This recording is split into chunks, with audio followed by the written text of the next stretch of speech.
안녕하세요, 수험생 여러분. NCS 의사소통 능력 같이 공부하게 될 강사 김지영이라고 합니다. 이번 시간에 같이 공부하게 될 내용은요, NCS 중에서도 모듈형에 속하는 문제들입니다. 모듈형은요, PSET형 이런 식으로 나뉘기는 하는데요, 가장 NCS의 기본이 되는 시험이기도 하고요. 점점 공기업 측에서 모듈형 쪽으로 많이 기울어져 가는 모습을 보이고 있기 때문에 여러분들이 모듈형에 조금 더 신경을 많이 쓰시면은 기존에 있었던 공기업들 문제 푸시는데 크게 문제될 일은 없을 그런 유형들이라고 보시면 되겠습니다. 모듈형 같은 경우에는 상식이라든지 배경 지식 같은 것들이 조금 많이 강화가 됐는데요. 문제 보면서 유형들 어떤 것들이 나오는지 같이 살펴보는 시간 갖도록 하겠습니다. 자, 우리 들어가기 전에요. 의사소통 능력이 어떤 문제 유형들인지 어떤 능력들을 측정을 하는지를 좀 살펴보도록 하겠는데요. 이론 수업을 우리가 이렇게 장황하게 하는 것보다는 여러분들이 한 번씩 읽어보시면 좋을 만한 그런 앞에 내용들이 있기 때문에요. 실제로 공부하는 거는 본인들의 몫이고요. 제가 설명드릴 부분은 중요한 부분들, 여러분들이 반드시 익히고 들어가셔야 되는 부분들, 그런 부분을 좀 집중적으로 알려드리면서 진행을 해보도록 하겠습니다. 자, 여기 의사소통 능력의 빈출 유형들이 있는데요. 먼저 문서 이해 능력부터 한번 살펴보도록 할게요. 의사소통은요, 크게 5가지 유형으로 나뉘어집니다. 문서 이해 능력이 있고요. 그 다음에 문서를 작성하는 능력, 이게 문서와 관련된 거고요. 그리고 우리가 일상생활에 커뮤니케이션 하는 능력 중에서 이제 경청 능력, 그 다음에 의사 표현 능력, 요 정도가 들어가고요. 기초 외국어 능력이 5번째 항목으로 들어갑니다. 기초 외국어 능력 같은 경우에 대단한 이런 영어의 실력을 알려주는 게 아니라요. 알아보고 싶은 게 아니라 실생활에서 실제로 필요한 문서를 독해한다든지 가볍게 우리가 외국 사람들과 의사소통하는 데 필요한 이런 능력들을 측정하고자 함입니다. 자, 그러면은요, 우리 빈출 유형들을 살펴보겠는데요. 의사소통 능력에서 5가지 많이 나오는 것들, 제가 간략하게 말씀드렸던 그런 5가지 유형들입니다. 첫 번째는 이게 바로 글을 이해하는 그런 부분인데요. 문서 이해 능력에 해당이 되겠죠. 글의 내용이라든지 내용일치, 세부 내용에 대한 문제들이 꽤 많이 출제가 되고요. 그 다음에 글의 중심 내용이라든지 주제, 사실 주제나 제목 넣기 같은 경우에는 같은 맥락의 문제라고 볼 수가 있습니다. 전체 글에서 중요한 것들을 뽑아내는 그런 능력들이고요. 그 다음에 문서 작성에 관련해서 맞춤법 같은 경우들 여러분들이 좀 주의 깊게 보셔야 될 부분이고요. 그 다음에 주제에 맞는 문서 작성법이라고 하는 거는요, 우리가 실제 업무에 필요한 여러 가지 문서 유형들이 있습니다. 그런 유형별로 어떤 식으로 작성을 해야 되는지, 그렇기 때문에 문서 유형 반드시 체크하고 넘어가셔야 될 거고요. 그 다음에 문장이나 문단 배열하는 순서 맞추는 이런 문제들이 있고요. 빈칸에 넣는 이런 문제들이 있습니다. 그 외에도 경청이라든지 의사표현 방법, 비언어적 혹은 기초 외국어 활용, 이런 것들을 통틀어서 의사소통 능력 문제로 출제가 되고 있는데요. 자, 구조를 한번 살펴보면 요 5가지가 바로 의사소통 능력의 5가지 하위 능력들이라고 보시면 되겠습니다.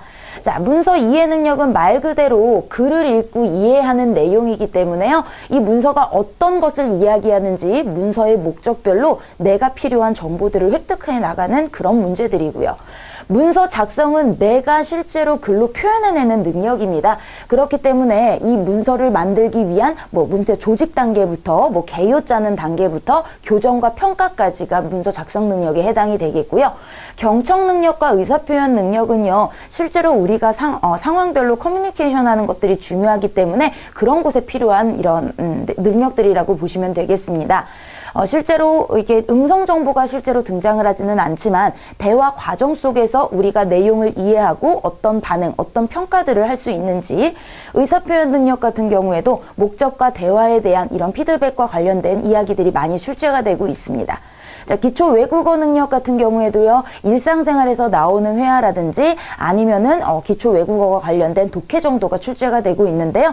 조금 더 자세하게 살펴보도록 할게요. 자, 첫 번째 의사소통 능력의 이런 출제 비율들이 나와 있는데요.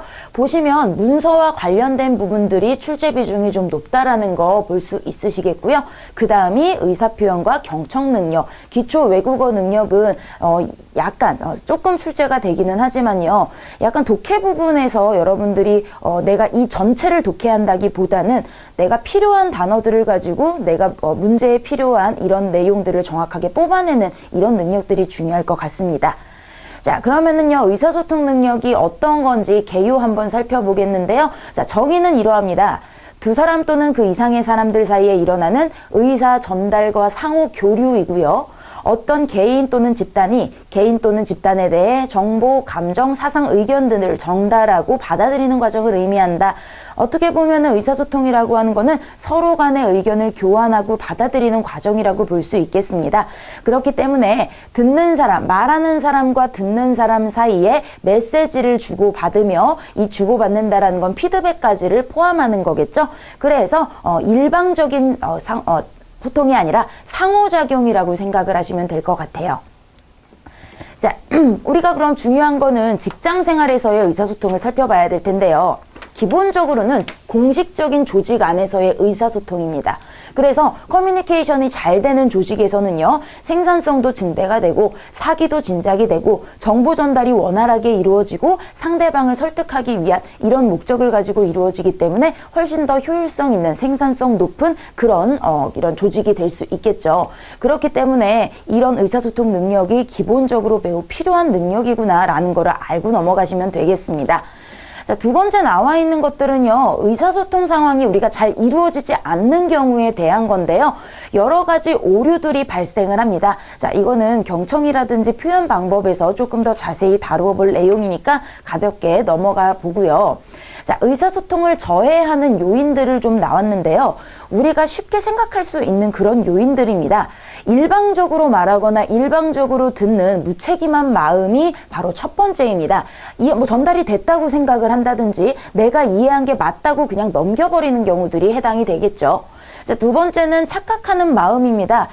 그랬는 줄 알았는데, 아는 줄 알았는데 라고 얘기하는 자신만의 판단에 빠진 것이겠고요.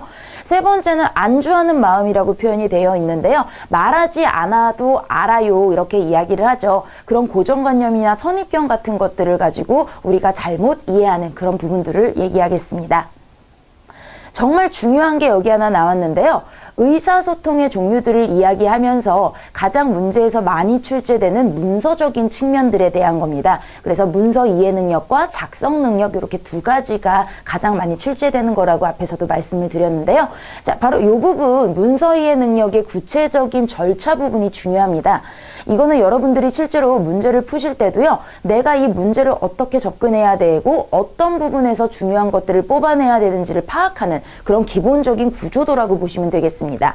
자, 문서 이해의 가장 중요한 거는요, 이 문서의 목적을 이해하는 겁니다. 이게 상대방에게 무엇을 알리기 위한 건지 아니면은 협조를 요청하는 것인지 뭐 공문서 같은 것들은 그럴 수 있겠고요.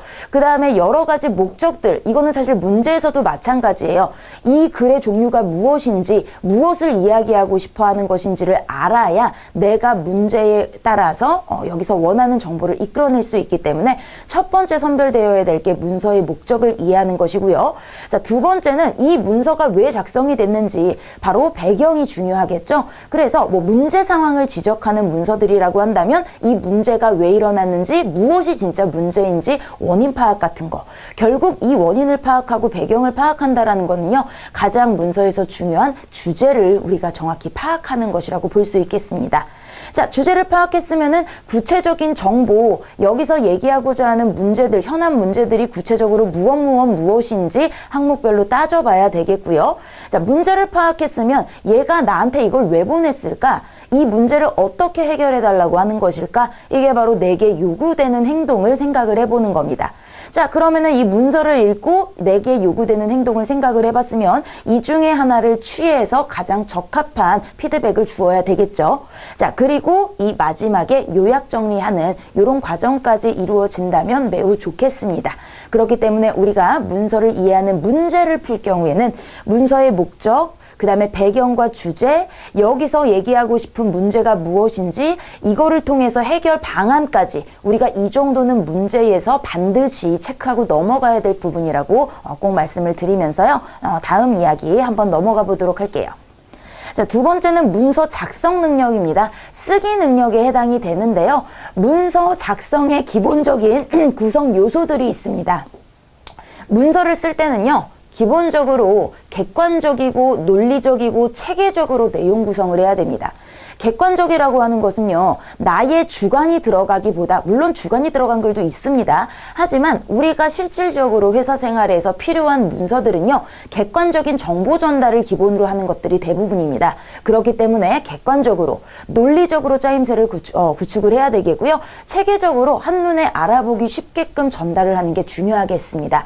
자, 당연히 이해하기 쉽도록 구조화해야 되겠죠. 내가 잘난 척하기 위해 문서를 주는 것이 아니기 때문에 수월한 의사소통을 위해서 상대방이 쉽게 알 수 있도록 하는 구조. 그 다음에 문장을 쓸 때도요, 명료하게 설득력 있게 내가 말하고자 하는 말을 분명하게 표현하는 게 중요합니다. 자, 그 다음에 골격 역시 품위 있고 짜임새 있는 골격. 자, 이게 참 애매한 말이기는 한데요. 이것도 문서의 종류별로 반드시 들어가야 하는 항목이라든지 짜임새가 있기 마련입니다. 그런 부분 여러분들이 꼭 기억을 하셔서 거기에 맞추어 골격을 짜시면 좋겠고요. 그 다음에 우리가 어쨌든 시각적으로 보는 문서들이기 때문에 레이아웃도 좀 신경을 쓰면 좋겠다. 요 정도가 바로 문서 작성의 구성 요소라고 생각을 하시면 되겠습니다. 자, 두 번째는 언어적 측면에 해당이 되는 건데요. 이게 바로 우리가 말하고 듣는 경청 능력과 의사표현 능력을 가지고 상대방을 설득할 수 있어야 하는 이런 능력입니다. 자, 경청 능력은 가장 사실 중요하다고 저는 생각하는 부분이에요. 상대의 이야기를 잘 들어주고 그것에 맞는 이야기를 정확하게 캐치하는 거. 이게 사실 의사소통의 기본이 될 수밖에 없겠거든요. 자, 이렇게 잘 들어주고요. 그 내용을 가지고 의사표현, 자기의 생각도 분명하게 표현할 수 있어야 되는데요. 말하기 능력입니다. 자, 원활한 의사소통을 위해서 우리가 뭐 이런 것들, 공감하는 내용들 이런 거 매우 중요하고요. 그 다음에 겸손과 뭐 이런 것들이 문제에서 많이 출제가 되기 때문에 한 번씩들 읽어보시면 우리가 실생활에서도 매우 중요한 능력이구나 알 수 있는 이런 부분들이라고 보시면 되겠습니다. 자, 그 다음엔 기초 외국어 능력인데요. 아까 말씀드렸듯이 대단히 뭐 영어를 되게 잘해야 하고 이런 능력들을 이야기하는 게 아니라요. 실제로 외국어 문서를 이해한다든지 간단한 의사표현 정도라고 생각을 하시면 되겠습니다. 자, 이거는 기초 외국어 능력의 향상 방법이기 때문에요. 여러분들이 평소에 외국어 공부할 때 도움이 되시면 매우 좋겠고요. 자, 그러면요, 우리 문서 이해 능력을 구체적으로 우리가 어떻게 해결해 나가야 하는지 다시 한번 좀 자세히 살펴보면요. 자, 의미는 앞에서 얘기를 드렸으니까 넘어가도록 하겠고요. 자, 직장에서 요구되는 문서 이해 능력이라고 하는 건 문서를 읽고 이해하는 게 기본이고요. 그 다음에 문서를 확인해서 알맞은 정보를 구별하고 비교, 통합하는 내용까지입니다. 여러 가지 문서를 가지고요, 내가 그거를 통합해서 하나의 결과를 이끌어내는 이런 것들 중요하겠고요. 말 그대로 요약 정리도 매우 중요하죠. 내가 어떤 문서들을 가지고 브리핑을 한다든지 할 때 매우 중요한 능력 되겠고요. 자, 그 다음에 이 문장이나 정보를 읽었으면요, 결국 수행하고자 하는 것은 직장에서 나에게 어떤 행동이 필요한지 이것들을 파악해내는 게 중요하겠습니다. 그리고 정리되어 있는 도표나 기호 같은 거 이해하고 표현할 수 있어야 되겠죠. 자, 여기서 중요한 게 또 한번 나옵니다. 문서의 종류별로 목적이 다르고 이것에 따라서 우리가 표현하는 방법도 다르다라고 앞에 말씀드렸는데, 자, 중요한 부분이 또 한번 나왔어요. 문서의 종류는 조직이 수행하는 일에 따라 다양하긴 하지만요. 자, 크게 공문서, 기획서, 기한, 보고서, 설명서나 보도자료, 자기소개서, 비즈니스 레터, 비즈니스 메모 정도 등이 있는데요. 자, 이 문서의 종류별로 우리가 정확하게 알아두는 거, 자, 이 부분은 반드시 외우는 공부를 좀 해주시기 바랍니다. 자, 공문서는요, 행정기관에서 대내 대외적 공무를 집행하기 위해 작성하는 문서이기 때문에 매우 많은 부분을 차지하고 있습니다. 공문서이다 보니까 규격과 양식이 정해져 있다라는 것, 그 다음에 정당한 권리를 가진 사람이 작성하고 결재권자의 결재가 반드시 있어야만 공문서로서의 효력을 발생하기 때문에, 자, 규격과 양식, 그 다음에 결재가 있어야 한다라는 거, 이런 것들 공문서에서 중요한 부분이 되겠고요. 기획서는 말 그대로 아이디어를 기획해내는 부분입니다. 그렇기 때문에 상대방에게 내가 이러이러한 아이디어가 있습니다, 전달하고 시행하도록 설득하는 문서이기 때문에 설득을 목적으로 하고 있고요. 명확하게 전달을 해서 이 설득이 제대로 이루어질 수 있도록 하는 게 목적이 되겠습니다. 자, 기한이라고 하는 건 우리가 쉽게 사용하면 윗사람들에게 이거 결제해 주세요 라고 올리는 거라고 생각을 하시면 돼요. 그래서 많이 사용이 되고 있는 이런 결제를 요청하는 문서가 되겠고요.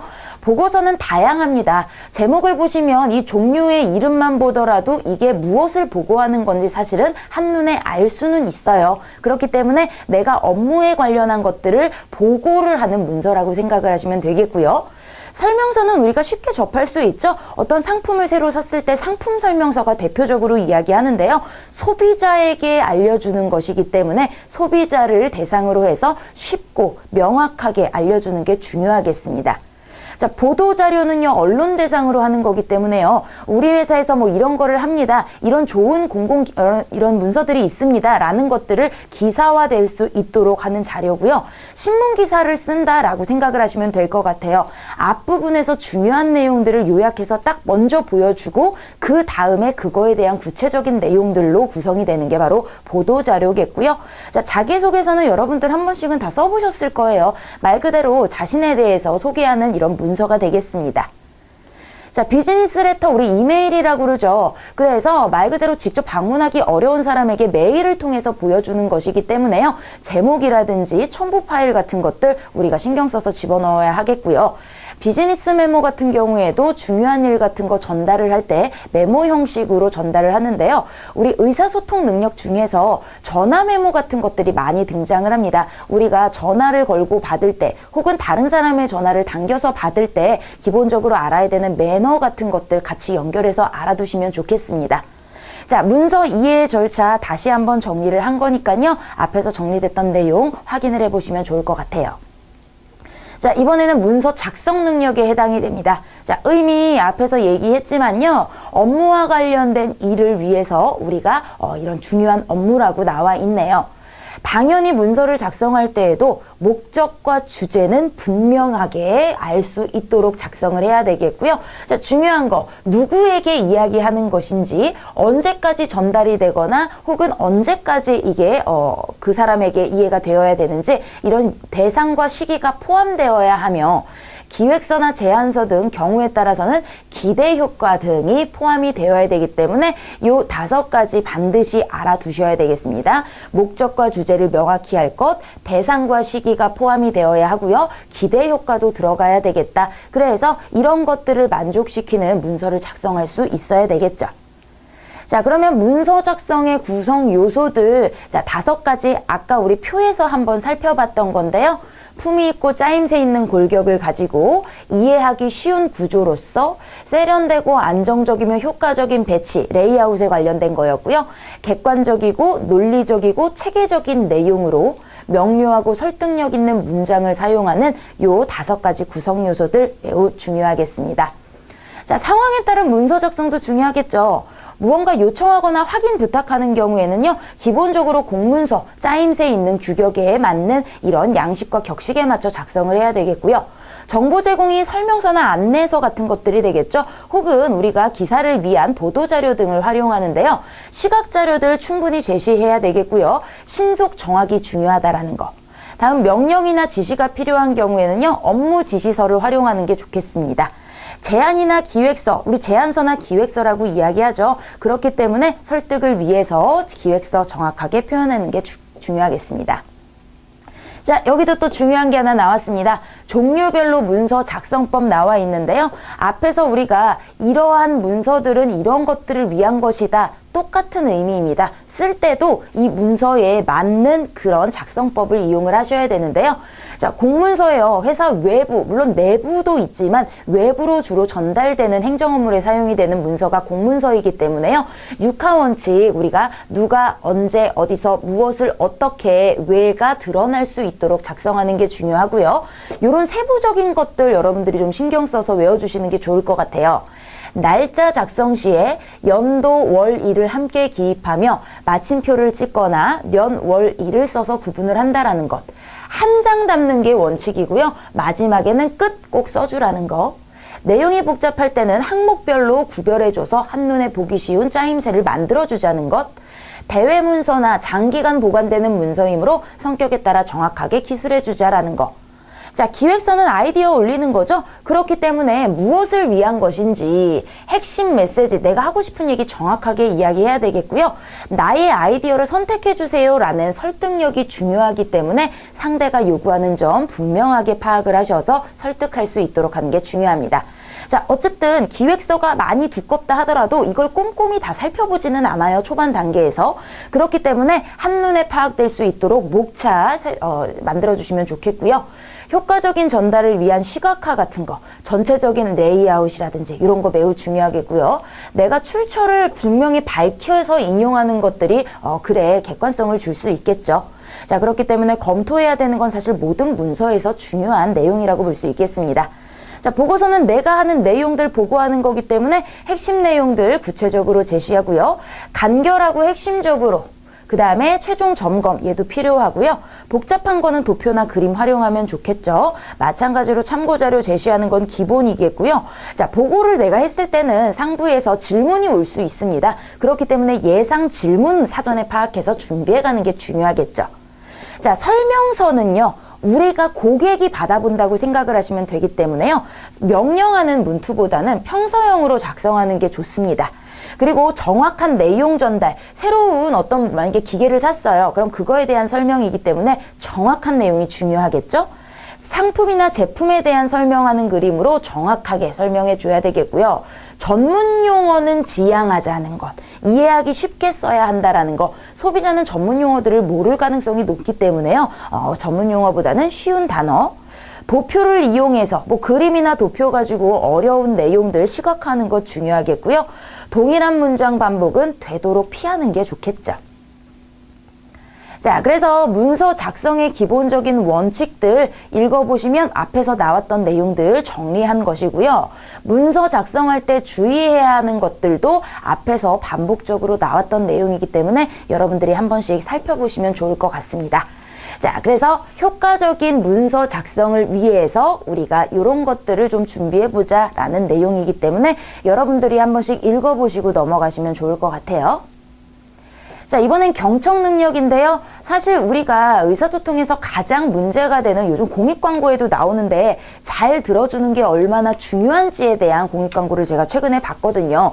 그렇기 때문에 다른 사람의 말을 잘 듣고 공감하는 말하기를 하는 것들 매우 중요합니다. 우리가 좋은 인간관계를 유지하고요. 회사 내에서도요. 효율적인 업무 성과를 위해서 중요한 이런 경청 능력, 자, 중요성에 대해서 이렇게 이야기가 나와 있고요. 우리가 경청을 위해서, 좋은 경청을 위해서 어떻게 해야겠냐? 우리가 어떤 주제가 있다면 이 주제에 대한 걸 준비를 해야 되겠고요. 말하는 사람의 주의 집중하는 게 매우 중요하죠. 그리고 대화하는 동안 이 사람이 다음 얘기 무엇을 얘기할 것인지 예측을 해보고요. 나와 관련 지으면 훨씬 더 그 주제에 깊이 있게 다가서고 공감할 수 있습니다. 자, 모르는 내용이라든지 확인할 내용이 있으면 질문을 해주고요. 요약을 하면서 내가 잘 이해하고 있다는 것을 보여주기도 할 뿐만 아니라 상대방이 얘기한 것이 이것이 맞는지 요약을 통해서 보여줄 수 있고요. 반응, 공감해서 보여줘야 되는 것들이 바로 이 반응에 해당이 되겠습니다. 자, 그래서 경청의 자세가 나와 있는데요. 혼자 독점하면 안 되겠죠. 그리고 가로막거나 우선 의견이 다르더라도 일단 수용하고 네 말에 대해서 공감은 하지만 나는 이렇게 다르게 생각해 라는 식의 이야기가 중요합니다. 말하는 순서 지켜야 되겠고요. 상대의 주장 먼저 들어주는 게 좋습니다. 자, 아이 컨택 중요하고요. 오감을 동원해 적극적으로 경청한다. 이게 바로 반응과 관련된 거예요. 단순히 듣는 것이 아니라 표정이라든지 제스처라든지 이런 것들을 통해서 적극적으로 반응해 주는 게 바로 경청이라고 볼 수 있겠네요. 경청을 방해하는 나쁜 습관들이 나와 있는데요. 이것도 여러분들이 읽어보시면 우리가 실생활에서 혹시 나는 이러지 않는지, 혹시 이런 사람들이 있지는 않는지 이런 것들 한 번씩 생각해 보시면 좋을 것 같습니다. 자, 좋은 경청이란 단순히 잘 듣는 것이 아니라 말하는 사람의 생각을 듣는 사람이 잘 이해하는, 말 그대로 상호작용을 적절하게 해주는 게 중요하다라는 내용입니다. 그렇기 때문에 우리가 경청에 대해서 훈련을 이렇게 나름 표현을 해놨는데요. 여러분들이 의사소통하는 과정 중에서 이런 것들을 내가 조금 생각해보면 좋겠구나 하는 마음으로 한번 읽어보시면 좋을 것 같아요. 자, 의사 표현 능력인데요. 단순히 우리가 말로써 표현하는 것뿐만이 아니라 비언어적인, 반언어적인 이런 표현들도 다 의사 표현 능력에 해당이 됩니다. 자, 종류를 나눠보면요. 공식적인 말하기, 즉 여러 사람 앞에서 이야기를 하든지 아니면 공적인 자리에서 이야기하는 건데요. 자, 연설, 토론, 토의 같은 것들이 있고요. 의례적인 말하기는 행사같이 절차에 따라서 이렇게 이야기되는 말하기입니다. 친교적 말하기가 우리가 일상생활에서 친한 사람들끼리 하는 이런 일상의 대화가 되겠는데요. 친교적 말하기에 해당이 되는 것들 중에서도 우리가 감정 표현을 대한 것이냐 아니면 단순 인사말이냐 이런 것들을 좀 구분하시면 좋겠고요. 자, 의사표현의 중요성, 의사표현의 중요하다라는 거는 어쨌든 그 사람이 말이 그 사람을 결정한다 이런 식의 표현을 썼는데요. 우리가 말 한마디가 매우 중요하다라는 속담들도 많기 때문에 그만큼 중요한 내용이구나 보시면 되겠습니다. 자, 대상에 따른 의사표현이 있는데요. 자, 이것도 우리가 사실은 일상생활에서 다 알고 있는 내용이라고 생각이 듭니다. 상대방 잘못 지적할 때 우리가 기분 나쁘지 않도록 하는 것들, 칭찬할 때라든지 부탁이나 거절, 명령, 설득, 충고, 질책 등의 이런 상황에서 상대방에게 효과적으로 기분 나쁘지 않게 이렇게 대화하는 방법들 한 번씩 읽어보시면 좋겠네요. 자, 여기도 마찬가지 의사표현의 방해 요인과 그걸 제거하는 방법들이 있는데요. 실질적으로 우리가 말을 할 때 필요한 내용들이기 때문에 여러분들이 한 번씩 살펴보시고 실생활에 좀 적용을 해보시면 좋을 내용들입니다. 자, 여기도 뭐 몸짓이라든지 유머를 활용하라는 얘기가 있고요. 자, 마찬가지입니다. 원활한 의사표현을 위한 지침들 앞에 나온 내용들이 반복이 되고 있고요. 설득력 있는 의사표현을 위해서 우리가 이런 것들 어떻게 하면 좋을지 이런 방법론적인 것들이니까요. 여러분들이 읽고 활용을 하시면 좋을 부분들이에요. 자, 5번째 기초 외국어 능력입니다. 직업생활에서 다른 나라의 언어로 의사소통을 하는 능력이기 때문에요. 외국어로 된 간단한 자료를 이해하거나 전화 응대, 대화, 자신의 의사를 외국어로 표현할 수 있는 능력입니다. 어쨌든 우리가 세계화 시대라고 이야기하고요. 영어가 많은 나라에서 공용어로 사용이 되고 있는 만큼 우리가 영어에 대한 필요성은 중요하다라고 볼 수 있겠는데요. 자, 이런 필요성과 중요성 우리도 다 알고 있는 부분이고요. 사고력과 무엇을 전달할 것인지, 어떻게 표현할 것인지, 자, 요것들을 우리가 생각을 해보자라는 겁니다. 외국인과의 의사소통에서 우리 잘못된 제스처 이런 거 매우 중요하겠죠? 그래서 외국인과의 비언어적 의사소통 한 번씩 살펴보는 게 중요할 텐데요. 웃는 표정은 어느 나라나 똑같습니다. 행복과 만족과 친절 등을 표현하고요. 눈살을 찌푸리는 거는 불만족, 불쾌함이죠. 눈을 마주 보는 거, 우리나라 같은 경우에는 뭐 어른들을 똑바로 쳐다보면 예의 없다라고 얘기하지만 기본적으로 외국어 의사소통에서는요, 제대로 쳐다보지 않으면 흥미가 없다고 생각이 들기 때문에 아이 컨택을 매우 중요하게 여깁니다. 자, 음성도요. 높은 어조, 우리도 화가 나면은 목소리가 높아지잖아요. 적대감이나 대립감이고요. 낮은 어조로 이야기하는 게 만족스러운, 편안한 이런 마음가짐을 이야기합니다. 자, 싸울 때 우리 목소리 커진다 그러죠? 큰 목소리가 바로 강조도 있지만 흥분과 불만족일 경우 많고요. 작은 목소리는 자신감, 결여라고 느끼기 때문에 분명한 목소리로 이야기하는 게 중요하겠습니다. 자, 말의 속도도요. 우리 화가 나거나 아니면 두렵거나 할 때 말이 빨라지고요. 너무 느려진다라고 하면은 긴장하고 있구나 혹은 저항하고 있구나 이런 느낌을 줄 수가 있대요. 자, 피해야 될 행동은 우리 이게 사실은 제일 중요한 것 같아요. 상대방에게 오해를, 문화적 차이 때문에 오해를 생길 수 있는 부분인데요. 쭉 읽어보시면은 우리도 하지 말아야 될 것들이 굉장히 많습니다. 자, 흘겨보거나 이런 부분은 없겠죠. 아예 보지 않는 행동들 이런 거 매우 중요하고요. 특히 아이 컨택 중요하다고 말씀드렸고요. 다리 꼬고요. 표정 없이 말하는 것들 중요합니다. 자, 그래서 우리나라 사람들이 표정이 많이 없다고 이야기를 하는데 외국인들과의 대화에서는 일부러라도 이렇게 표정 좀 충분히 해주시는 게 좋겠고요. 대화에 집중하지 않는, 즉 뭐 다리 흔들고 펜 돌리는 행동이 전부 다 집중하지 않는 모습으로 보이고요. 맞장구를 치지 않거나 고개를 끄덕이지 않는, 즉 피드백이 없는 상황입니다. 자료만 보거나 삐딱한 자세, 뭐 한숨이나 하품, 예의가 없는 거겠죠? 다른 일을 하며 듣는다든지, 그 다음에 호칭 같은 문제도 좀 예민하다고 얘기를 해요. 그래서 이름이나 호칭 어떻게 부를 것인지에 대한 것도 사전에 이렇게 이야기가 되면 매우 좋겠고요.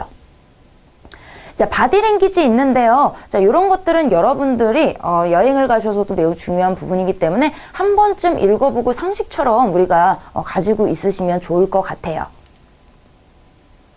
자, 이렇게 우리 전체적으로 이론 부분 봤는데요. 크게 뭐 어렵거나 우리가 외워야 될 부분들은 몇 되지 않습니다. 그렇기 때문에 그런 부분들은 반드시 숙지를 하시고, 그러면 이것들을 우리 실전에서 어떻게 문제 풀어 나갈지 한번 예상 문제 살펴보도록 하겠습니다.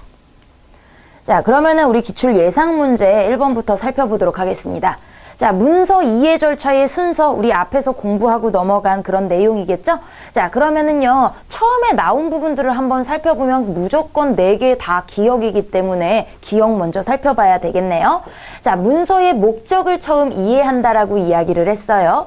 자, 그 다음에는, 자, 니은, 디귿, 리을, 미음이 나와 있는데, 문서의 정보나 현안 문제를 파악하기 전에 우리가 목적을 이해했으면은 이게 왜 만들어졌는지, 문서가 왜 쓰여졌는지에 대한 배경, 주제 파악하는 게 먼저라고 말씀을 드렸죠. 자, 그렇기 때문에 니은 넘어가고요. 이런 요약 정리는 어쨌든 마지막에 들어가야 되는 부분이기 때문에 넘어가고요.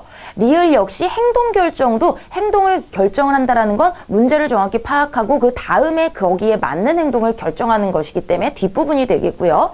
자, 미음이 바로 배경과 주제 파악하는 게 나왔네요. 그래서 목적을 이해하고 배경과 주제를 파악한 다음에 우리가 이 정보와 현안, 구체적으로 내용 파악하고 요구되는 거를 파악한 다음에서야 실제로 나에게 목적 달성을 위한 행동을 결정한 다음에 요약 정리, 요런 순서 다시 한번 정리해보는 문제였습니다.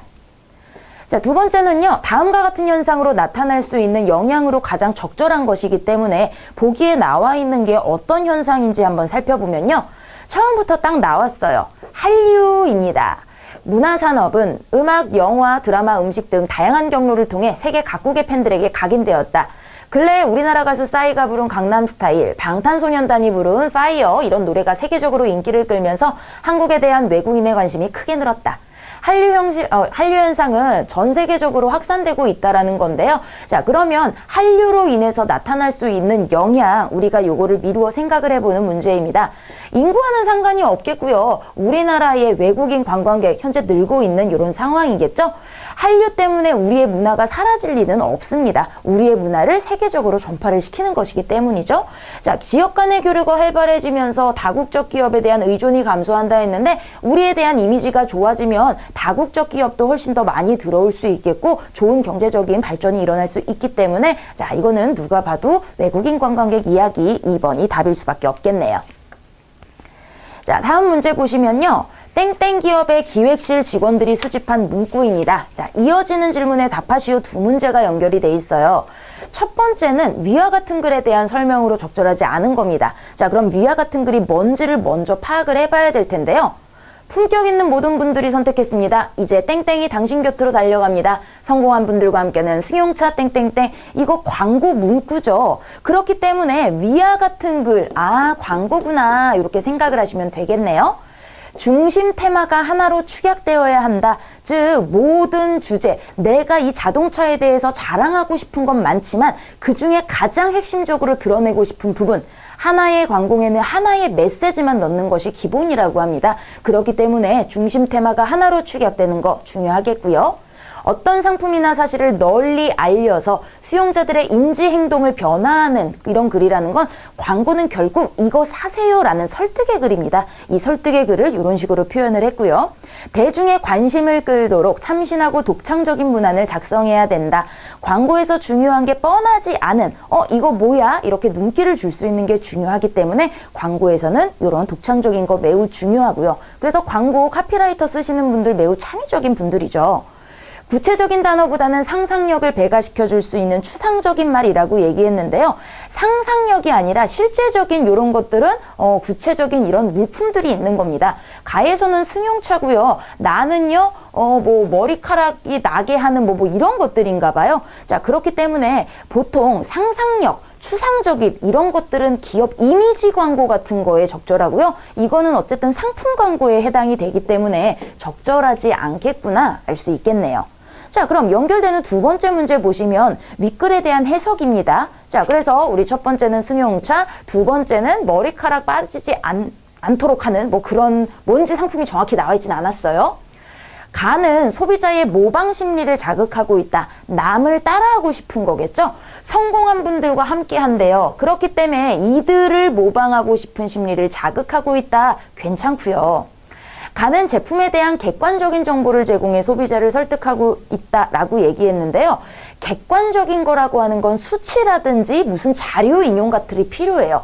하지만 여기서는 품격 있는 모든 분들이 선택했습니다 라는 거에 불과하지 구체적인 수치나 자료가 등장하지 않았기 때문에 객관적인 정보는 등장하지 않았고요. 가는 직접 설득, 나는 간접 설득이 두드러진다 했는데요. 자, 여기 같은 경우에는 직접 설득이라고 하는 건 이거를 사세요. 이게 정말 좋아요. 라는 거고요. 승용차 광고 같은 경우에는 이게 바로 품격 있고 성공한 사람들이 하는 거예요. 라고 모방 심리를 자극하고 있죠. 그렇기 때문에 오히려 가가 간접이고요. 나가 머리카락이 다시 나지 않는데요. 이걸 나게 해주는 무언가인 것 같아요. 그렇기 때문에 얘는 반대가 더 적절하겠구나. 나는 마지막 문장에 구체적인 제품의 우수성을 밝히고 있다.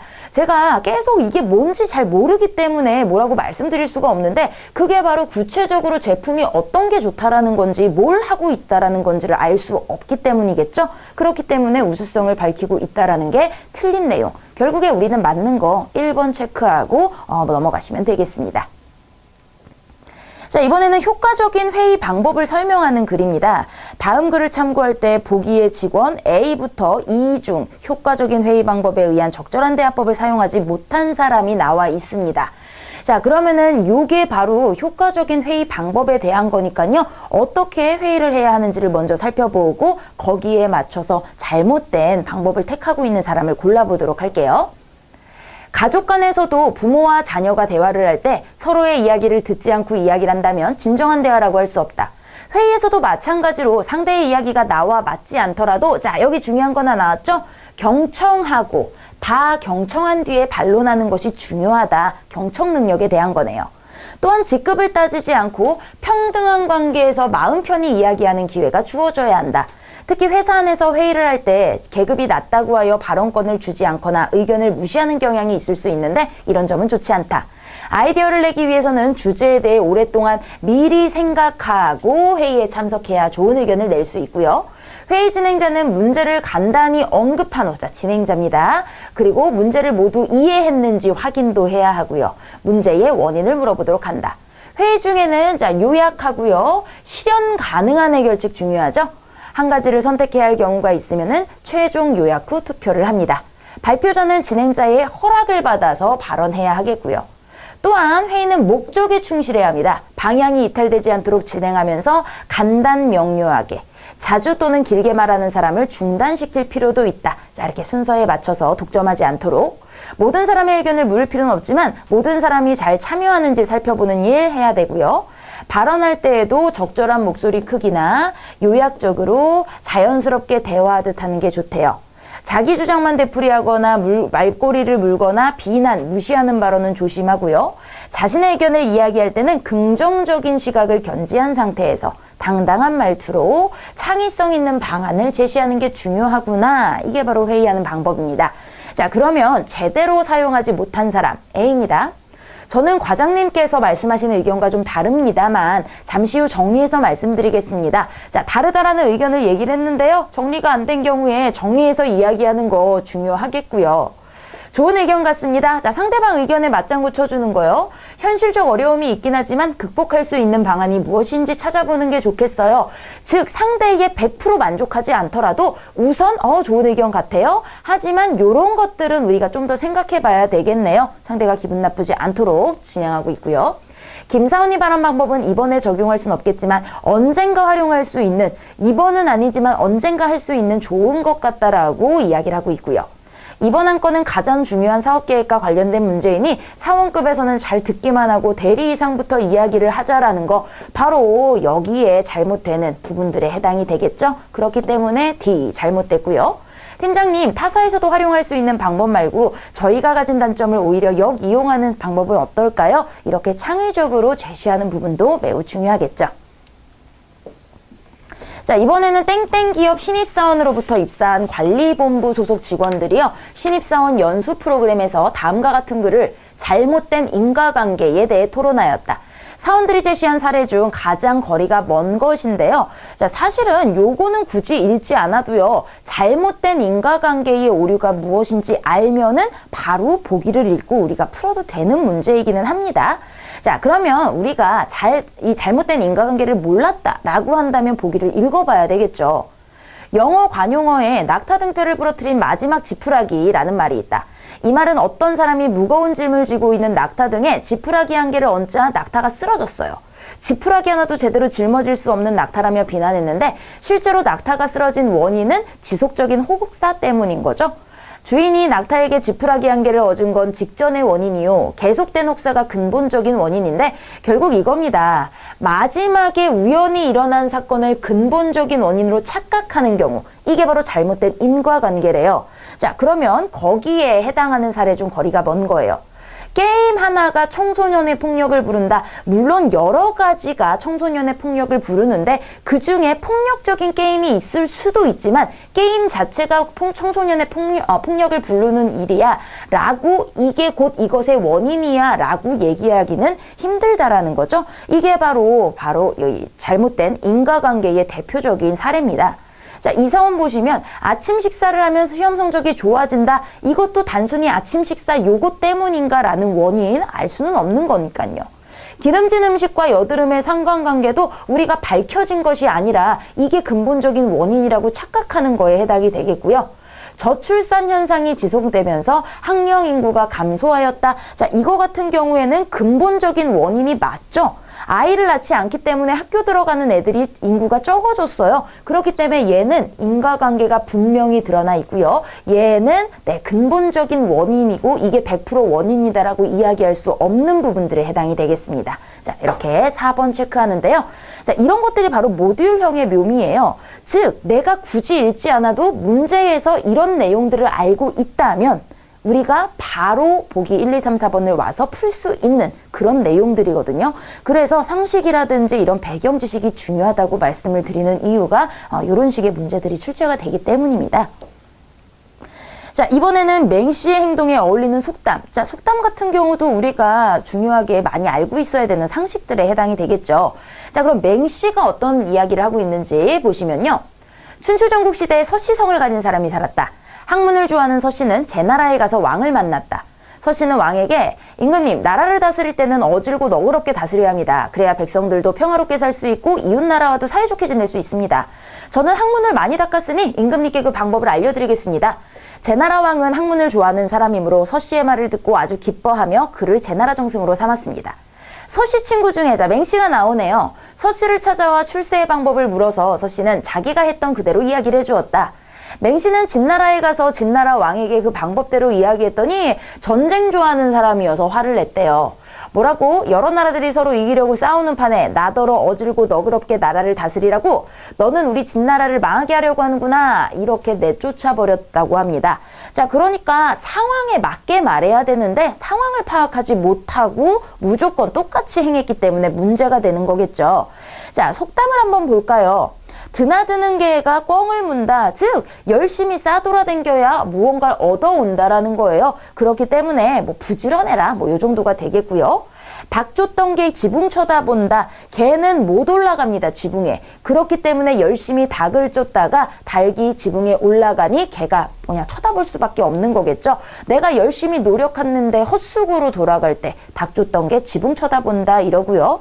눈먼 말이 방울소리 따라간다. 이게 바로 눈먼 말. 우리가 맹목적이라는 표현 쓰잖아요. 눈이 맹인이 된 거예요. 보이지 않는 거. 그래서 맹목적으로 그냥 남을 쫓아가는 게 바로 요 세 번째. 바로 이 맹씨가 그렇게 했기 때문에 이렇게 쫓겨난 이야기가 되겠고요. 토끼 둘을 잡으려다 하나도 못 잡는다. 이거는 과한 욕심을 경계하는 그런 속담 되겠습니다. 자, 이번에는 땡땡공단의 주간 회의 자료의 일부입니다. 회의 자료를 가장 잘 이해한 사람이 나왔는데요. 자, 항상 우리 앞에서 배웠던 대로 목적, 자, 금주의 실적들이 이렇게 나왔어요. 금주에는요, 체육시설 관리 운영 지침 이런 것들을 했고요. 가족 친화기관 재인증을 위한 현장 실사가 있었고요. 그 다음에 울산 혁신도시 이전 공공기관 실무협의회를 개최했대요. 다음 주 계획, 그렇기 때문에 우리 이 회의를 통해서 금주에 이런 것들을 했고 다음 주에 이런 것들을 해야 되겠구나라는 거. 자, 그러면요, 잘 이해한 사람, 바로 내용 일치나 마찬가지입니다. A과장이에요. 추석 당일 오전 7시에 체육시설을 이용하려면 사전에 승인을 받아야 해 라고 나와 있는데요. 체육시설과 관련된 거는 첫 번째 항목에 있었죠. 추석 당일이니까요. 주말이나 공휴일에 해당이 되겠죠. 변경이 된 것 같은 경우에는 9시에서 18시 개방이 된다라고 이야기를 했습니다. 자, 그렇기 때문에 오전 7시는요. 불가해요. 자, 1번 여기서 찾았고요. B입니다. 공단은 올해 처음 가족 친화 기관 인증을 받기 위해 현장 실사를 받았나 봐. 현장 실사가 두 번째였잖아요. 자, 봤더니요. 재인증을 위한 현장 실사입니다. 그렇기 때문에 재인증이라는 건 처음이라는 얘기에 벗어나는 게 되겠고요. 자, 3번입니다. 울산에 이전한 공공기관은 총 5개 기관이구나. 자, 그럼 이전과 관련된 공공기관 3번 항목에 있었죠. 여기 5개 공공기관이라고 참석자가 나와 있기 때문에 얘네가 이렇게 이전하는 공공기관이구나. 맞는 내용이겠네요. 자, D 확인해보면요. 9월 26일 오후에 진행되는 합동소방훈련은 희망자만 참석하는 거니까 참석하지 않아도 되겠대요. 여기 차주계획 첫 번째에 나와 있었죠. 자, 봤더니요. 공단 본부청사에서 1억 원을 전 임직원 대피 훈련 실사라고 나와 있기 때문에 희망자만은 틀린 내용. 이 주임도요. 9월 25일까지 1천만 원 상당의 PC 구입 계획을 제출해야 되겠다. 자, 제출 요청은 여기 있었죠. 봤더니 2천만 원 이상의 계약 발주 계획이기 때문에 1천만 원 상당의 것은 해당되지 않는구나 알 수 있겠습니다. 자, 이번에는 보기를 읽고 금기어 대신 완고거를 썼을 때 효과로 틀린 것입니다. 자, 이것도 내가 상식적으로 우리가 꺼리는 말, 직접적으로 얘기하기 꺼리는 부정적인 말들을 보통 이야기하는데요. 그거 대신 돌려 말하는 완고거를 썼을 때의 효과들, 사실 이것도 우리가 상식적으로 그냥 읽고 풀 수는 있지만 내가 이거를 잘 모르겠다 하면 보기를 한번 도움을 받는 것들도 좋다라는 겁니다.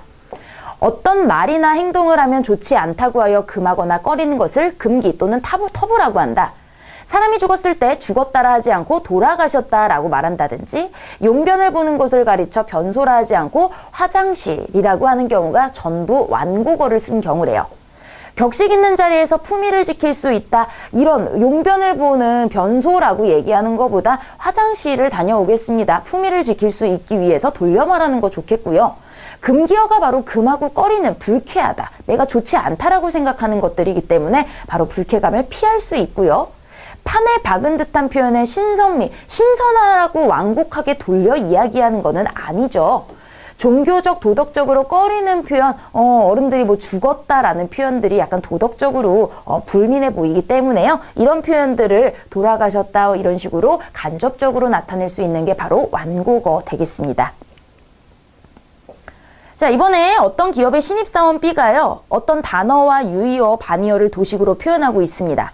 다음 규칙에 따를 때 빨간색을 칠해하는 곳은 모두 몇 군데인가 라고 나와 있는데요. 자, 빨간색이 어디 칠해했는지 볼게요. 합격의 유의어와 반의어를 생각나는 대로만 이렇게 적었고요. 유의어 앞에 원은 파란색, 반의어 앞에 원은 빨간색으로 칠한다. 결국에 빨간색은 반의어에 해당이 됩니다. 합격은 내가 어디에 붙는 거죠? 자, 패스는 영어로 이야기한 거고요. 적합은 딱 맞아 떨어진다. 그렇기 때문에 유의어가 되겠고요. 불합격, 합격에 아닐 불자를 써서 불합격, 전형적으로 반의어가 되겠고요. 낙제, 우리가 떨어졌다, 시험에 떨어졌다, 낙제를 쓰기도 하고요. 탈락을 쓰기도 하죠. 시험에 떨어진 거. 합격과 통과는 유의어로 가능하고요. 입선, 내가 상을 받게 된 거 입선했다 했기 때문에 합격 비슷합니다. 급제도 우리 장원급제 이렇게 사용이 되기 때문에요. 이만큼은 유의어, 얘 같은 경우가 바로 반의어에 해당이 되기 때문에 결국엔 반의어 찾는 문제였습니다. 자, 이번엔 두 문제가 연결이 되고 있는데요. 아래 제시 상황을 보고 이어지는 질문에 답하시오 해서요. 에너지 바우처 사업 개요들이 등장을 합니다. 자, 첫 번째 문제를 보시면요. A가 자료를 바탕으로 작성할 콘텐츠 초안의 내용으로 가장 적절한 것이라고 나와 있습니다. 자, 그렇기 때문에요. 우리 여기 나와 있는 사업 개요와 이 초안의 내용이 잘 맞아 떨어지는지 요것들을 좀 살펴볼 텐데요. 굉장히 많은 내용들이 들어있는 경우에는요, 항목별로 우리가 좀 체크를 하면서 살펴본 다음에 문제로 넘어가면요, 내가 필요한 내용들을 어디서 바로바로 와서 찾을 수 있는지 이런 것들을 좀 쉽게 이해할 수가 있습니다. 자, 그러면요, 에너지 바우처 사업 개요의 항목들을 보면요, 자, 이렇게 나와 있네요. 개요가 있고요. 이런 제도이다. 지원 대상이 나와 있고요. 자, 가구원별로 이렇게 나와 있죠. 지원 내용은 뭐 이런 것들이래요. 여름, 겨울 이렇게 나눠져 있고요. 그 다음에 지원 절차와 신청 기간, 사용 기간 이렇게 항목별로 나와 있기 때문에 요거에 따라서 우리 살펴보면요. 에너지 바우처란 국민 모두가 시원한 여름, 따뜻한 겨울을 보낼 수 있도록 에너지 취약계층을 위해 에너지 이용권을 지급하는 제도입니다. 바로 개요에 설명 나온 내용이고요. 에너지 바우처는 에너지 취약계층을 위한 복지제도인 만큼 지원 대상이 지정돼 있습니다라고 여기 쭉 나와 있죠. 소득기준과 가구원 특성기준을 모두 충족해야 지원 대상이 될 수 있습니다. 우선 소득기준은 국민기초생활보장법에 따른 생계급여 또는 의료급여 수급자여야 하고 수급자 본인이 여기에 해당하는 사람이어야 합니다라고 나와 있네요. 그렇기 때문에 해당되는 지원 대상을 한번 살펴볼게요. 소득기준과 가구원 특성기준을 모두 충족한다라고 나와 있어요. 그죠? 소득기준과 가구원 특성기준. 또한 국민기초생활보장법의 생계급여 또는 의료급여 수급자여야 한다라는 내용도 소득기준 만족을 해야 되는 거고요. 또한 수급자 본인이 또는 세대원 중 어느 다음이 하나에 해당이 돼야 되는데요. 여기서는 수급자 본인이 이뤄야 합니다라고 나와 있죠. 그렇기 때문에 본인 또는 세대원이 여기에 해당해야 된다라고 나와 있기 때문에 1번의 내용은 100% 맞는 내용이라고 볼 수는 없습니다. 자, 1번 여기 체크를 해봤고요. 자, 두 번째요. 그렇기 때문에 여름 바우처의 잔액을 2월하여 겨울에도 사용할 수 있도록 하고 있으며 하절기보다 동절기 금액이 15배 이상 많다는 것을 확인할 수 있습니다. 자, 여름과 겨울 여기 있잖아요. 자, 그러면 요거 한번 15배인지 살펴볼까요? 여름은 1인당 5,000원인데요. 자, 요거 같은 경우엔 75,000원이기 때문에 겨울이 15배 이상이고요.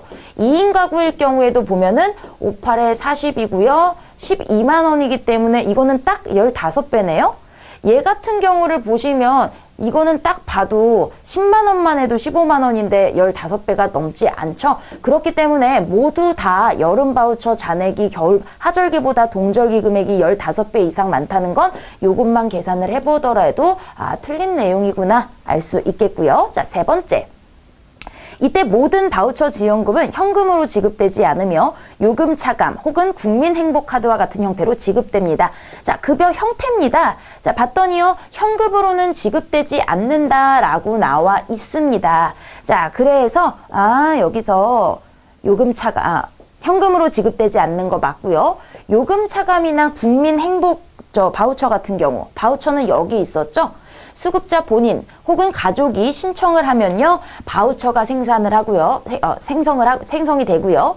요금 차감은 신청 시 신청자가 차감을 원하는 고객 번호가 필요하고요. 이런 거 카드 신청 후에 직접 발급해서 이용한다고 했기 때문에 요만큼 바우처 이야기까지 포함해서 3번의 내용이 맞는 내용이구나 알 수 있겠습니다.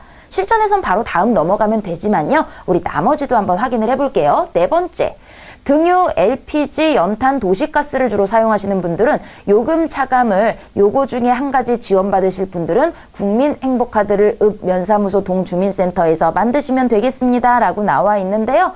자, 요금 차감에 해당하는 거는 전기, 도시가스, 지역난방 중 택이고요. 그죠? 그 다음에 행복카드는 등유, LPG, 연탄 이렇게 나누어져 있습니다. 그렇기 때문에 요금 차감에 LPG나 등유 이런 게 들어갈 수는 없다라는 거. 그래서 4번의 내용은 이 부분에다가 체크를 하고 틀린 거 확인하고 넘어가도록 할게요.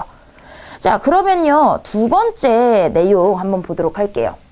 제시된 자료와 다음 공지를 참고하여 A가 작성한 콘텐츠 내용으로 가장 적절한 거를 고르는 문제입니다. 자, 그러면요. 여기 나와 있는 에너지 바우처 대상 가구 확대 확대 시행 안내드립니다 라고 나와 있는 내용인데요. 에너지 바우처가 2019년 8월 28일부터 한부모 가족, 소년, 소녀 가정, 보호아동 가족 위착세대 포함하여 추가 지원하는 내용입니다.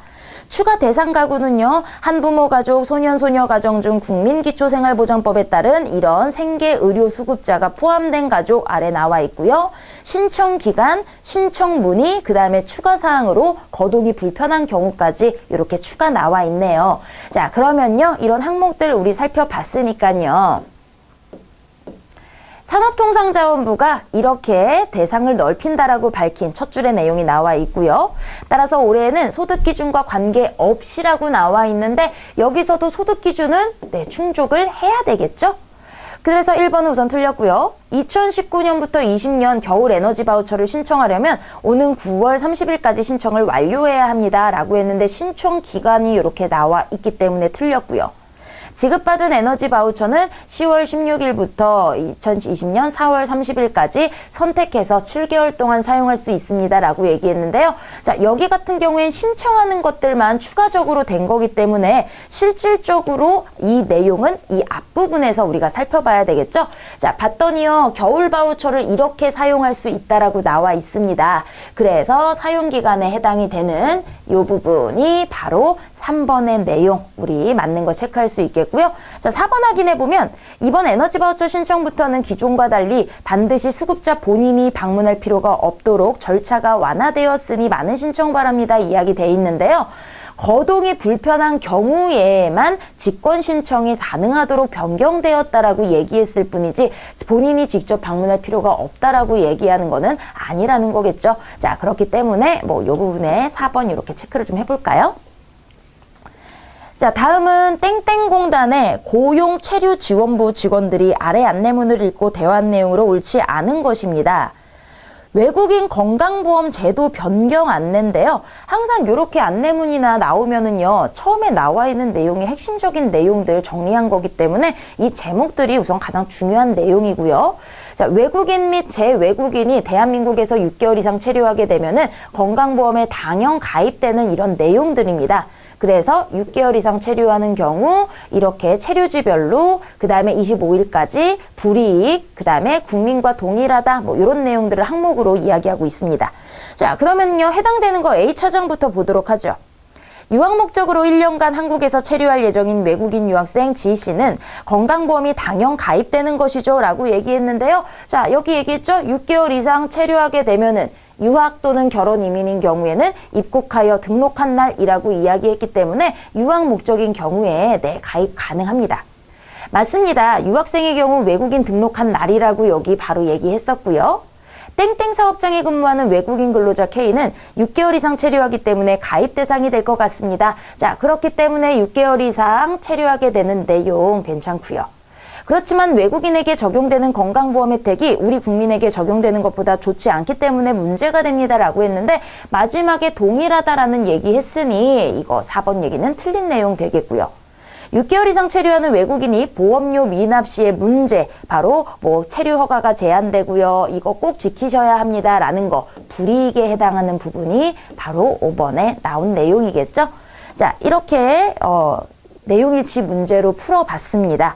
자, 그래서 우리 이번 시간에는요, 이렇게 13번까지 풀어보고요. 다음 시간에 이어서 문제풀이 계속 해보도록 하겠습니다.